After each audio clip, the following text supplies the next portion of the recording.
Hello friend, welcome back to my channel. আশা করি আপনারা সবাই খুব ভালো আছেন, আমিও খুব ভালো আছি। তো আজকে একটা নতুন ভিডিও নিয়ে চলে আসলাম আপনাদের সঙ্গে শেয়ার করতে। চলো, এক জায়গা যাওয়ার আছে, ওর জন্য একটু রেডি হয়ে নিই, তারপরে তোমাদের সঙ্গে কথা বলি। আর কোথায় যাব, কি করব না করব সেটা আমি যেতে যেতেই বলবো তোমাদেরকে।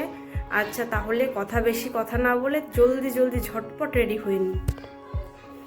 দেখো, রেডি হয়ে বেরিয়ে পড়েছি আমরা রাস্তায়। আমি আর আমার ছেলে আছে, ও দৌড়ে চলে গেছে। এখন বটতলা যাবো, এখানে গিয়ে অটো ধরবো, অটোতে করে একটু বনগা যাবো, দরকার আছে। তো আমাদের সঙ্গে সবটাই শেয়ার করবো।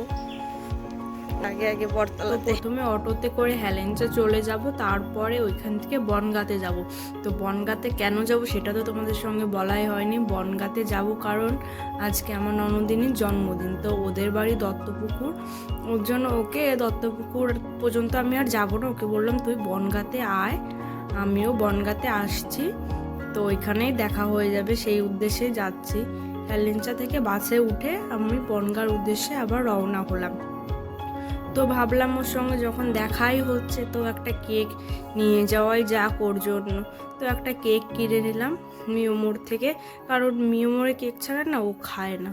তো মিউমোর থেকে একটা কেক নিয়ে নিলাম, আর অর্ক এসব দেখাচ্ছিল যেগুলো খাবো। তারপরে ওগুলো নিয়ে স্টেশনে এসে বসে রয়েছি। ট্রেন এখনও ঢোকেনি, 10 মিনিট লেট হবে ট্রেন ঢুকতে, ওর জন্য স্টেশনে এসে বসেছিলাম। অর্ক এর মধ্যে ট্রেনটা ঢুকে গেছে, ওদের সঙ্গে দেখা হয়ে গেল। ওরা তো রিমি দেখে বলছে কেন এগুলো এনেছো, কি দরকার ছিল বৌদি এগুলো আনার, এগুলো না আনলেই ভালো হতো।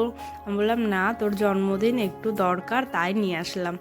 তো ওরা ওই ট্রেনে ও ফিরে চলে যায়, আর কেক টেক কাটা হয় না, ও বাড়ি গিয়ে কেটে নেয়। তো আজকের ভিডিওটা এই পর্যন্ত।